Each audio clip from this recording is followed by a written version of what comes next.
नमस्कार। एक बार पुनः आप सभी का हार्दिक स्वागत एवं अभिनंदन है। तो साथियों, आज का जो अपना टॉपिक होने वाला है वो संत एवं संप्रदाय के संदर्भ में होने वाला है। इसके जितने भी पीवाई के क्वेश्चंस बनते हैं राजस्थान के किसी भी भर्ती एग्जाम में, अगर कोई क्वेश्चन पूछा हुआ इस टॉपिक से तो आज की इस वीडियो में अपन कवर करेंगे। इसके अलावा बता दूं, टोटल आज की इस वीडियो में अपन 150 यानी 150 से अधिक प्रश्नों को आज की इस वीडियो में कवर करेंगे और संक्षिप्त व्याख्या के साथ में कवर करेंगे। क्या क्या नया प्रश्न बन सकते हैं, सभी बातों को आज इसकी वीडियो में डिस्कस करेंगे। एक बहुत ही शानदार कक्षा होने वाली है। इसके अलावा बता दूं, अगर आप तैयारी कर रहे हैं पशु परिचयक तो इसके लिए बहुत ही इंपॉर्टेंट साबित होने वाले हैं ये प्रश्न। एलडीसी की तैयारी कर रहे हैं या अध्यापक भर्ती किसी भी तैयारी कर रहे हैं तो आपके लिए ये प्रश्न बहुत ही शानदार साबित होने वाले हैं। और अगर आपको इसकी पीडीएफ चाहिए तो निःशुल्क पीडीएफ मैंने डिस्क्रिप्शन में एक लिंक दी है टेलीग्राम की, वहाँ से जाकर आप पीडीएफ भी देख सकते हैं।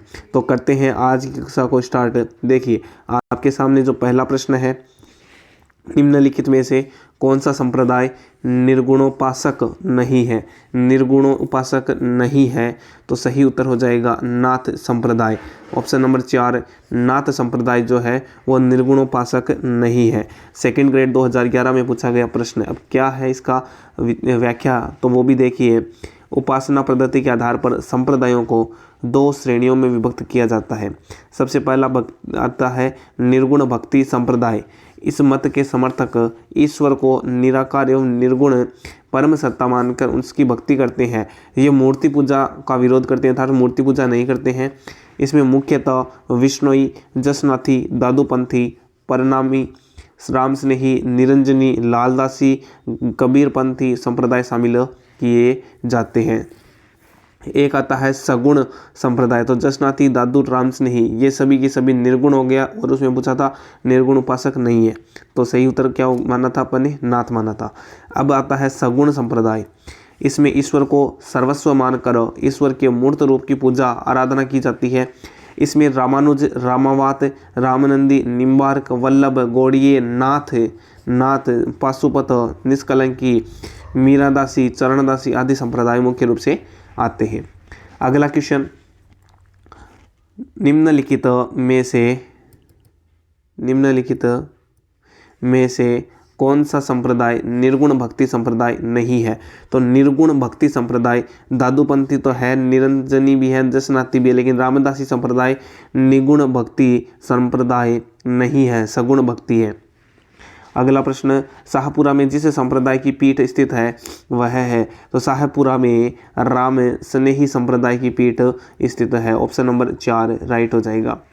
देखिए, प्रधान पीठ शाहपुरा जिला, वर्तमान अपडेटेड राजस्थान जीके के अनुसार शाहपुरा जिला हो गया है जो पूर्व में भीलवाड़ा में था। इसके संस्थापक जो है वो रामचरण जी है, जिनका जन्म टोंक में डिग्गी का सोडा ग्राम में हुआ था।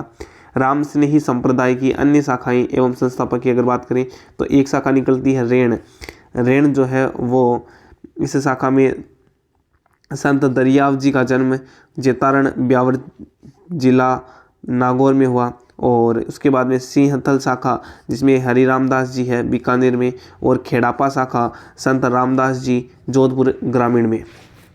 अगला क्वेश्चन आता है, राम स्नेही संप्रदाय की प्रधान पीठ गद्दी कहाँ पर है? तो प्रधान पीठ जो है राम स्नेही संप्रदाय की वो शाहपुरा भीलवाड़ा और शाहपुरा राजस्थान का नया जिला भी है तो शाहपुरा जिले में स्थित हो जाएगी। अगला प्रश्न देखिए, अगला क्वेश्चन है, संत दरियाव जी राम स्नेही संप्रदाय की किस शाखा के प्रवर्तक थे? तो ये जो है संत दरियाव जी का संबंध आता है राम स्नेही संप्रदाय से, रेण शाखा, नागौर जिला। अगला प्रश्न, राम स्नेही संप्रदाय की रेण शाखा के प्रवर्तक कौन थे? तो संत दरियाव जी। ऑप्शन नंबर 2 कंप्यूटर अनुदेशक 2022 में पूछा गया प्रश्न है। अगला क्वेश्चन है, 18वीं शताब्दी में राजस्थान में रेण, शाहपुरा, सिंहथल, खेड़ापा किस संप्रदाय के प्रमुख केंद्र थे? तो ये तीनों के तीनों राम स्नेही संप्रदाय के प्रमुख केंद्र थे। अगला क्वेश्चन है, सम्मिलित कीजिए। सेकंड ग्रेड 2018 वीडियो 2021 में पूछा गया क्वेश्चन। तो सिंहथल शाखा, तो सिंहथल जो शाखा थी वो किससे संबंधित रखती है? हरि रामदास से। और रेण शाखा जो थी वो दरियाव जी, संत दरियाव जी। और खेड़ापा शाखा में कौन थे? तो खेड़ापा शाखा में जो है वो संत रामदास जी और शाहपुरा शाखा में रामचरण जी महाराज हुआ करते थे। तो सही उत्तर ऑप्शन नंबर 2 के आधार पर जो तथ्य हैं वो सबसे मिलजुल करते हैं। अगला क्वेश्चन, रामस्नेही संप्रदाय की सिंहतल शाखा के प्रवर्तक कौन थे? सिंहतल शाखा हरिराम दास जी थे। Option number 3 Hariram Das ji. ये भी बहुत बार पूछा है, भले असिस्टेंट हो सकता है, पीटीआई में पूछा गया था, सेकंड ग्रेड जीके में भी पूछा गया क्वेश्चन था। अगला क्वेश्चन है, रामस्नेही संप्रदाय के संस्थापक संत रामचरण कहाँ पैदा हुए? सोडा डिग्गी, शाहपुरा भीलवाड़ा, नगला भरतपुर, मुकाम बीकानेर। तो सही क्या उत्तर हो जाएगा? सोडा डिग्गी में। अगला क्वेश्चन, युग्म गलत सुमेलित है। कौन सा युग्म गलत सुमेलित है? रेण में दरियाव जी एकदम सही बात है, शाहपुरा में रामचरण जी एकदम सही बात है, खेड़ापा में रामदास जी और सीनतल में कौन सा था? सीनतल में हरिवंश जी। तो सीनतल में हरिवंश जी नहीं थे, असत्य कथन हो जाएगा। सीनतल में हरिवंश जी का संबंध नहीं था। सीनतल में जो है वो हरि राम जी थे। कौन थे? हरि राम जी दास। अगला देखिए, अगला क्वेश्चन आता है, रामस्नेही संप्रदाय अपना फूल डोल महोत्सव किस स्थान पर मनाते हैं? तो फूल डोल महोत्सव जो प्रधान पीठ है शाहपुरा, वहाँ पर मनाते हैं। शाहपुरा जिले में पूर्व में जो भीलवाड़ा जिला है में होली के दूसरे दिन रामस्नेही संप्रदाय के लोगों द्वारा प्रसिद्ध फूलडोल महोत्सव का आयोजन चैत्र कृष्ण प्रतिपदा से पंचमी तक किया जाता है। चैत्र कृष्ण पंचमी से चैत्र कृष्ण प्रतिपदा यानी एकम से लेकर पंचमी तक इसका आयोजन किया जाता है। अगला क्वेश्चन है, फूलडोल उत्सव मनाया जाता है। तो फूलडोल उत्सव जो है वो रामस्नेही पंथ के द्वारा होली के अवसर के बाद में मनाया जाता है। अगला प्रश्न, शाहपुरा का फूलडोल मेला किस महीने में आयोजित किया जाता है? तो चैत्र महीना, ऑप्शन नंबर 1 राइट हो जाएगा। अगला क्वेश्चन है, पर्यावरण चेतना जैसी आधुनिक शब्दावली का महत्व बहुत पहले ही किस संत ने जान लिया था? तो वो थे जाम्बोजी। इस जाम्बोजी ने पर्यावरण चेतना का महत्व जान लिया था। जाम्बोजी की अगर बात करें, जिसको संत जामेश्वर कहते हैं, इनका जन्म नागौर जिले के पिंपासर गांव में भाद्रपद कृष्ण अष्टमी विक्रम संवत 1508 को पवार वंशीय राजपूत लोहट व हंसा देवी के यहाँ हुआ। इनके गुरु का नाम गोरखनाथ जी था। पर्यावरणीय वैज्ञानिक, हरे वृक्षों की रक्षा, गहला उपनाम से प्रसिद्ध ये संत श्री कृष्ण के अवतार माने जाते हैं। इन्होंने जाम्ब सागर, जम्ब संहिता, विष्णोई धर्म प्रकाश, जम्ब वाणी आदि ग्रंथों की रचना की। इनके ग्रंथ जम्ब सागर में 29 उपदेशों तथा 120 शब्दों का संग्रह है। लालसर गांव में इनका निधन हुआ था। अगला क्वेश्चन देखिए, संत जाम्बोजी का जन्म कौन से स्थान पर हुआ? तो पिपासर नागौर, ऑप्शन नंबर 1 सही हो जाएगा। अगला क्वेश्चन देखिए, निम्न में से किसने गुरु गोरखनाथ जी से दीक्षा ली थी? थर्ड ग्रेड 2023 कनिष्ठ वैज्ञानिक सहायक 2019 में पूछा गया प्रश्न है, गोरखनाथ जी से दीक्षा किसने ली थी? तो सही उत्तर हो जाएगा अपने जाम्बोजी, ऑप्शन नंबर 1 राइट हो जाएगा।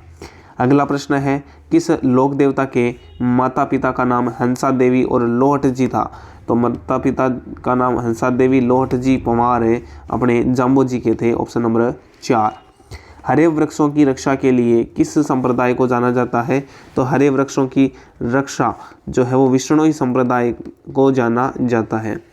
जाम्बोजी के अनुयायी किस रूप में जाने जाते हैं? तो विष्णोई संप्रदाय के रूप में जाने जाते हैं। सेकंड ग्रेड 2011 में पूछा गया क्वेश्चन है।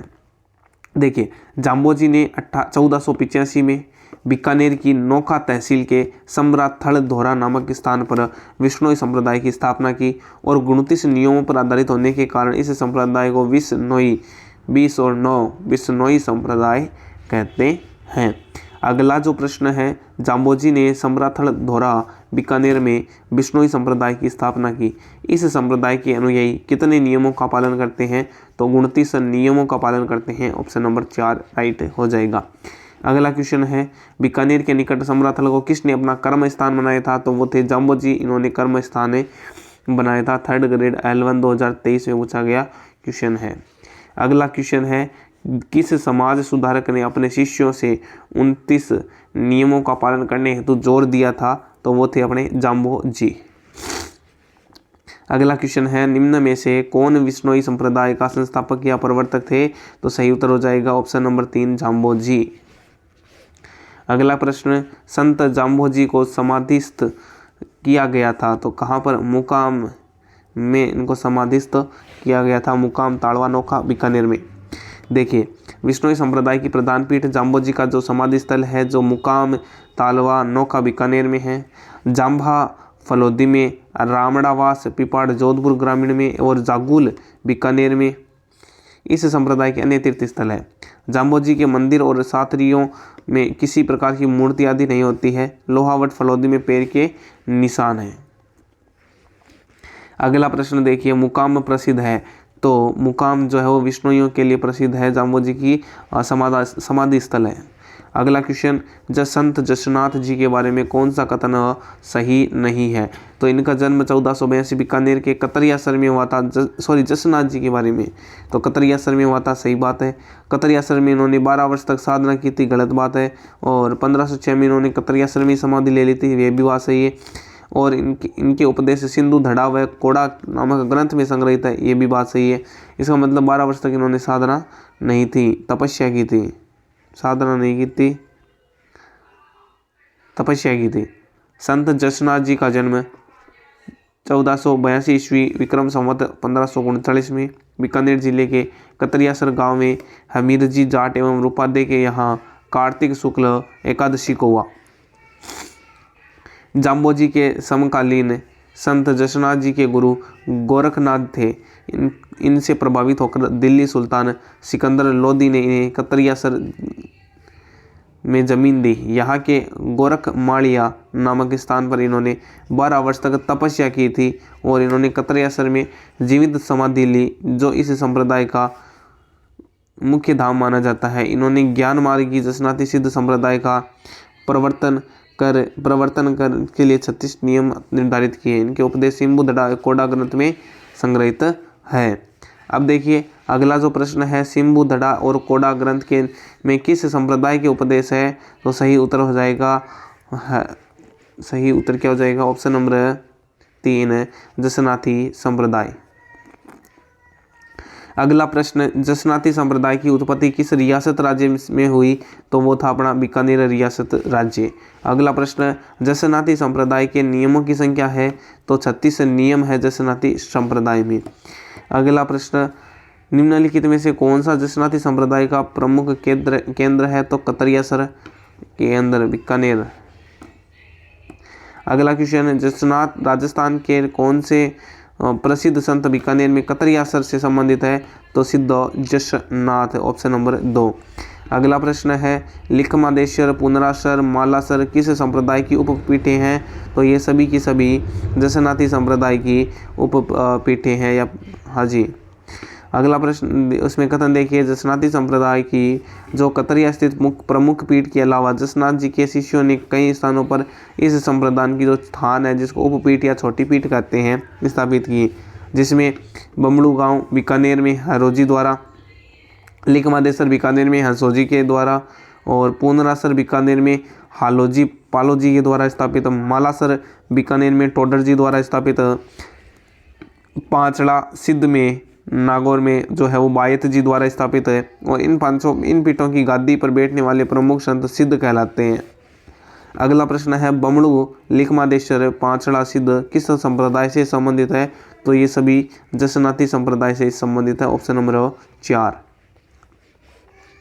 अगला प्रश्न देखिए, जो महिला पर्यवेक्षक में पूछा गया था और वन रक्षक में पूछा गया था कि लालनाथ जी, चौकनाथ जी और सवाईदास जी संत किस संप्रदाय से संबंधित है? तो ये सभी के सभी जसनाती संप्रदाय से संबंधित हैं।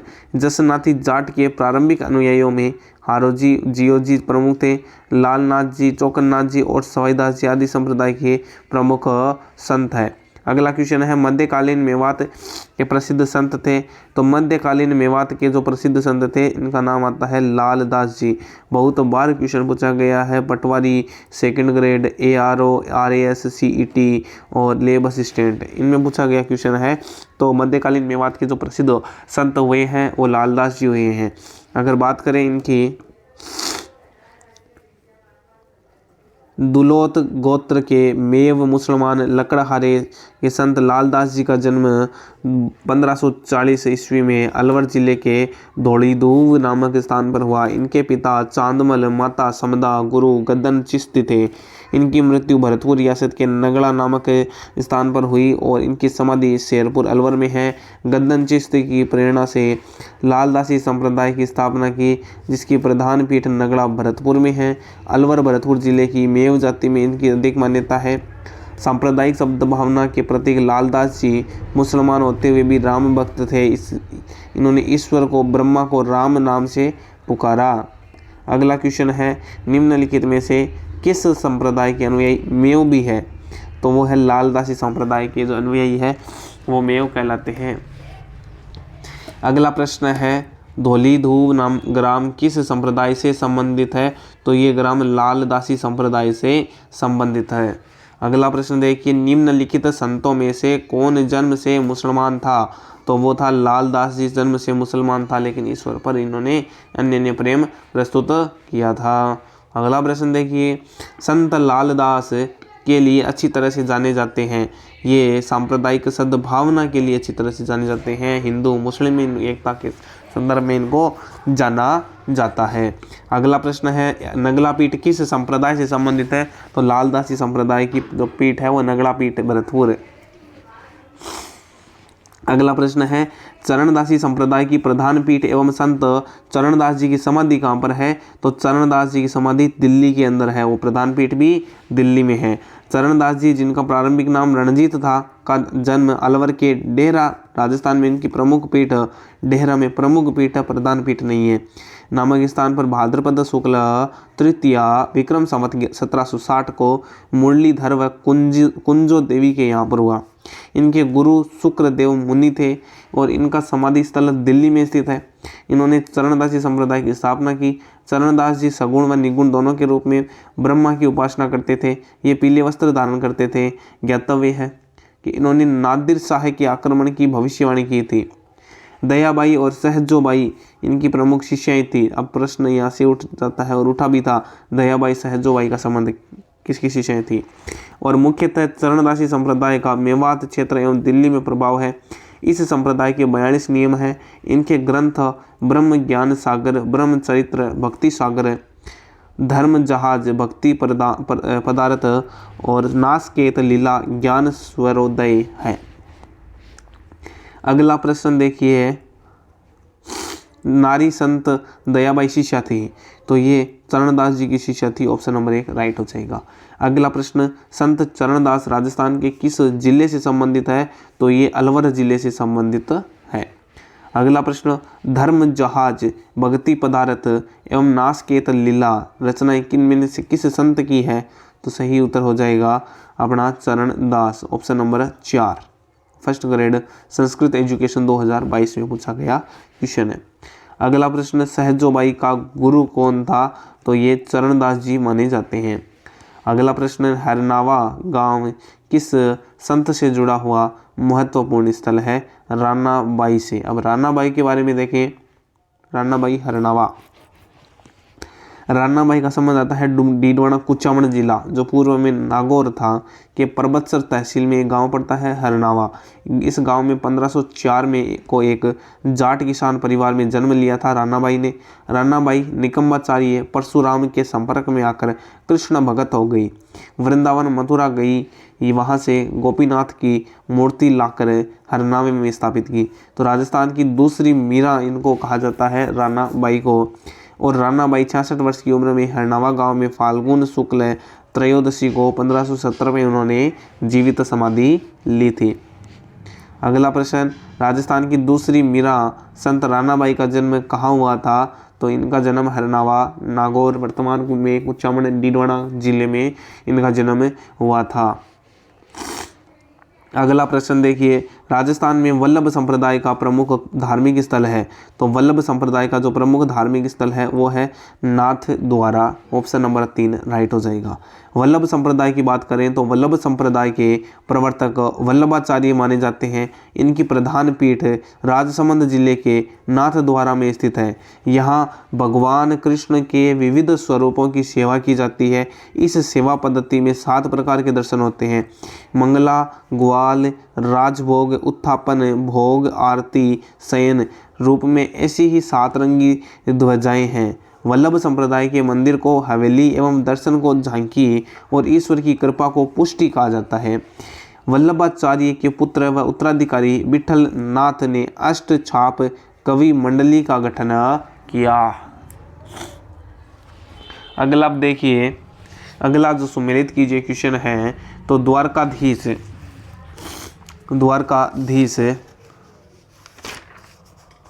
हाँ जी, तो द्वारकाधीश मंदिर कहाँ पर है? कांकरोली में। द्वारकाधीश कांकरोली राजसमंद में। और श्रीनाथ जी का मंदिर जयपुर में है। मथुराधीश का मंदिर जो है वो निकल के आता है कोटा में। और गोविंद देव जी मंदिर जो है वो नाथद्वारा में है। गोविंद देव जी नाथद्वारा में। द्वारकाधीश कांकरोली राजसमंद में है। इसके अलावा श्रीनाथ जी नाथद्वारा में है। श्रीनाथ जी, हाँ जी, श्रीनाथ जी, सॉरी हम तभी बोल रहा हूँ, गलत कैसे लग रहा। देखिए, द्वारकाधीश कांकरोली राजसमंद में हो गया, श्रीनाथ जी नाथद्वारा में है, और मथुराधीश जो है वो कोटा में है, और गोविंद देव जी जयपुर में है। ठीक है, तो इस प्रकार से इनका चयन हो जाएगा, गोविंद देव जी मंदिर जयपुर। और इस प्रकार के ऑप्शन है ए का 4, बी का 2, सी का 1 और डी का 3। 4 2 1 3, 4 2 1 3 मिल रहा है अपने को ऑप्शन नंबर 1 में। अगला देखिए, विठल दास जी के 7 पुत्रों ने अपने अपने आराध्य देवों की मूर्तियों को अलग अलग स्थानों पर प्रतिष्ठित किया। इस संप्रदाय की विभिन्न पीठें हैं, जिसमें एक तो आता है मथुरेश जी, जो बड़े मथुरेश जी थे कोटा में। विठल दास जी, श्रीनाथ जी ने मंदिर नाथद्वारा राजसमंद में, और द्वारकाधीश कांकरोली राजसमंद में। गोकुलनाथ जी ने गोकुल में उत्तर प्रदेश, गोकुलचंद जी कामाडीग में, और बालकृष्ण जी सूरत गुजरात, और मदन मोहन जी कामाडीग में। अगला प्रश्न है, संत भूरीबाई अलख का कार्य क्षेत्र था। तो भूरीबाई या अलख का जो कार्य क्षेत्र था वो था मेवाड़, ऑप्शन नंबर 2। उदयपुर में जन्मी भूरीबाई ने निर्गुण व सगुण दोनों ही भक्ति परंपराओं का समर्थन किया था।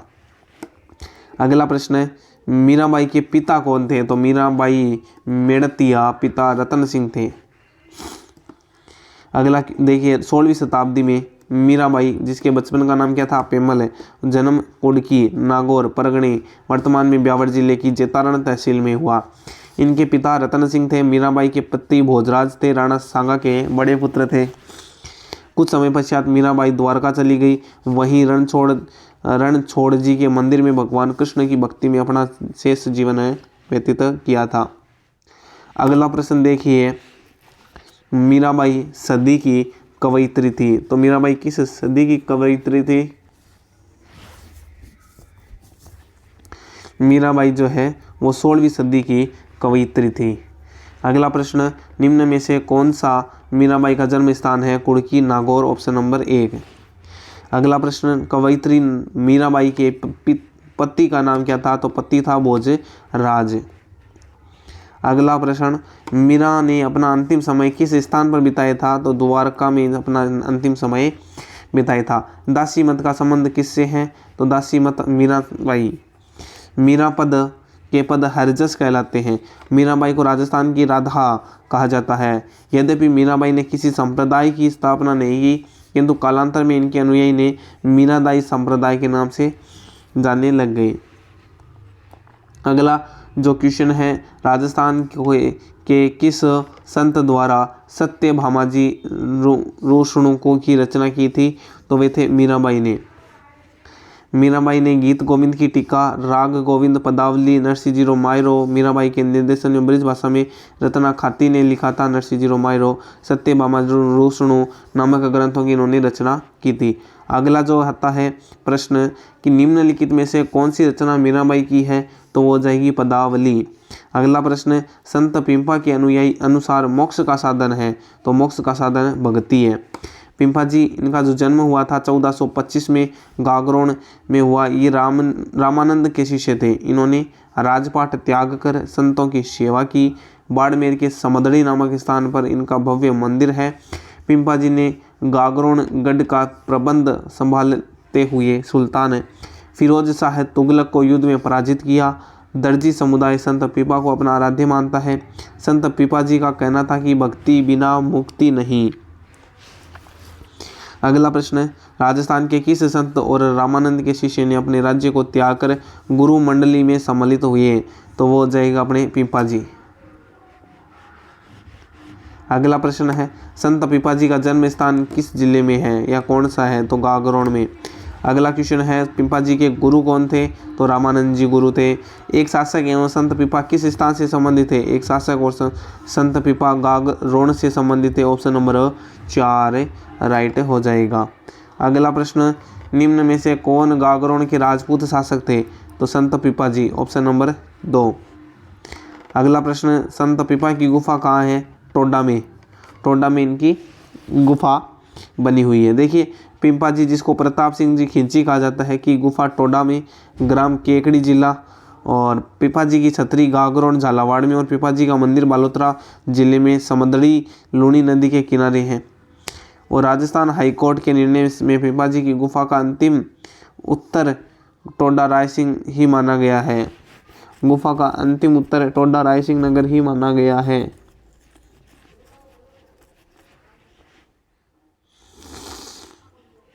अगला प्रश्न देखिए, संत धना का जन्म किस जिले में हुआ था, तो वो टोंक जिले में हुआ था। ध्रुवन नामक स्थान टोंक में जन्मे धन्ना जी को भक्ति आंदोलन प्रारंभ का श्रेय दिया जाता है। अगला प्रश्न देखिए, राजस्थान के वे संत कौन है जो राजस्थान को छोड़कर बनारस गए और रामानंद के शिष्य बन गए थे, वो थे धन्ना जी। जाट परिवार में जन्मे धन्ना रामानंद के शिष्य थे और राजस्थान को छोड़कर बनारस चले गए थे। तो साथियों, आज के लिए इतना ही। मिलते हैं नेक्स्ट क्लास में। जय हिंद, जय भारत। PDF की लिंक डिस्क्रिप्शन में मिल जाएगी, वहाँ से ज़रूर देखें।